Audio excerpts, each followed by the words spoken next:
Hello बच्चों। तो आज हम लोग बात करने वाले हैं प्रश्नावली 5.3 का क्वेश्चन नंबर 3 का चौथा। बोला एक एपी में A3 इक्वल टू 15 और S10 इक्वल टू 125 दिया है। डी और A10 का मान ज्ञात कीजिए। यहाँ से हम करते हैं हल। यहाँ पर देखिएगा तो सबसे पहले दिया क्या है जी, A3 का मान दिया है 15, यानी तीसरा पद का मान कितना दिया है जी, 15। इसको हम A प्लस 2D भी लिख सकते हैं इक्वल टू 15। इसको ले लीजिए समीकरण 1, कोई दिक्कत। अब यहाँ देखिएगा S10 इक्वल टू 125।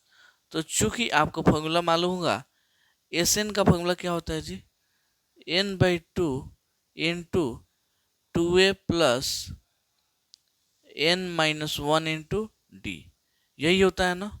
चलिए, तो यहाँ से एस एन की जगह कितना लेके चलना है, सॉरी यहाँ पे देखिए कितना दिया, एस 10 का मान दिया 125। तो 125 एन की जगह पे 10 हो जाएगा बट्टा में 2। यहाँ पे 2 ए का मान नहीं मालूम तो ए को ऐसे ही छोड़ दीजिए। एन का मान 10 दिया है तो 10 होगा, यहाँ पे एक घटेगा। डी का मान हमको निकालना है तो इसको ऐसे ही छोड़िए, कोई दिक्कत। क्या किए हैं जी, एस 10 का मान कितना दिया है 125, तो 125 लिख दिए। एन की जगह पे 10 तो 10, 2a n-1 यानी 10वां पद चल गया तो 10 में से एक घटा लीजिए, डी आपका मान आ जाएगा। तो यहाँ पे देखिएगा तो इसको 125, तो 125 ये दो देखिएगा गुण भाग में है तो इधर आ गया तो गुणा में हो जाएगा। ये 10 गुणा में चल गया, इधर आ गया तो भाग, मतलब समझिए ये इधर से बराबर से उधर जाएगा तो उलट जाएगा। क्या होगा, ऊपर वाला नीचे, नीचे वाला ऊपर। यहाँ पे जो चल गया उसको चलने दीजिए 2a, यहाँ पे 10 में से एक गया 9 में डी से गुणा होगा 9d हो जाएगा। ठीक है, कटने वाला है। यहाँ पे 2 एकम 2 5 हो जाएगा, ये कटेगा 25 बचे 125। ठीक है, आपका कितना आ गया जी, 25 में 1 से गुणा होगा 25, यहाँ पे 2a प्लस में 9a। ठीक है, इसको हम सॉरी हाँ यहाँ पे 9d चल गया ना, डी कर लीजिए 9d। इसको उलट दीजिए, यहाँ पे 2a प्लस 9d इधर आइए, 25 इधर आ जाएगा। इसको ले लीजिए समीकरण 2। अब देखिएगा समीकरण 1 में क्या, a plus 2d equal to 15, यहाँ पे 2a plus 9d equal to 25। तो क्या करते हैं, समीकरण 1 में 2 से गुणा कर देंगे तो क्या होगा, a और a दोनों सेम हो जाएगा। तो यहाँ पे लिखते हैं समीकरण 1 में 2 से गुणा करके, समीकरण 1 में 2 से गुणा करके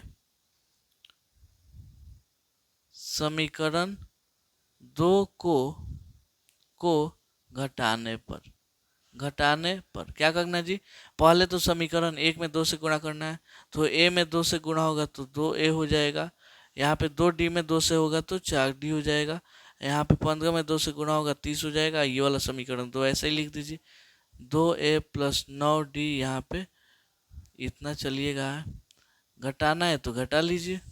कैसे होगा जी, घटता है तो आपको मालूम है साइन चेंज होता है, 2a में से 2a खत्म।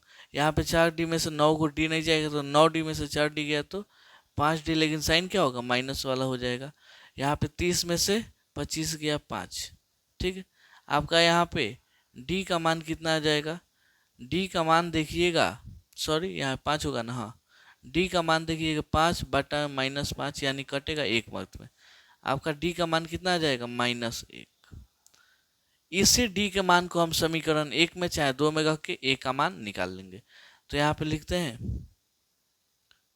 d के मान को समीकरण 1 में रखने पर क्या करना है जी, d के मान को समीकरण 1 में रखना है। तो यहाँ पे समीकरण 1 आपका कितना चल गया जी, a plus 2d equal to 15, a plus 2 into D की जगह पे -1, यहाँ पे 15 a, यहाँ प्लस माइनस माइनस 2 हो जाएगा, यहाँ पे 15 a 15, ये 2 किस में माइनस में, इधर आ गया तो प्लस में हो गया। 15 2 17, आपका ए का मान कितना आ गया, 17 आ गया। चलिए अब हमको क्या निकालना है जी, यहाँ से देखिएगा तो डी का मान निकालना था, ए 10 का मान निकालना था, तो हम डी का निकाल दिया, अब ए 10 का मान निकालेंगे। ठीक है, यहाँ पे ए 10 को कैसे लिख सकते हैं, ए प्लस 9d लिखेंगे ना, तो यहाँ पे ए 10, ए का मान 17, यहाँ पे प्लस है तो प्लस 9 गुणे डी की जगह पे -1। चलिए 17 प्लस में माइनस से गुणा होगा, -9 में 1 से होगा 9, 17 में से 9 हो गया 8, आपका ए 10 का मान कितना आ गया 8, और डी का मान कितना आ गया 1। यही सब क्या हो जाएगा जी, आंसर हो जाएगा। तो उम्मीद करता हूँ आपको ये क्वेश्चन बहुत अच्छे से समझ में आया होगा। चलिए मिलते हैं अगले वीडियो में अगले क्वेश्चन के लिए, तब तक के लिए धन्यवाद।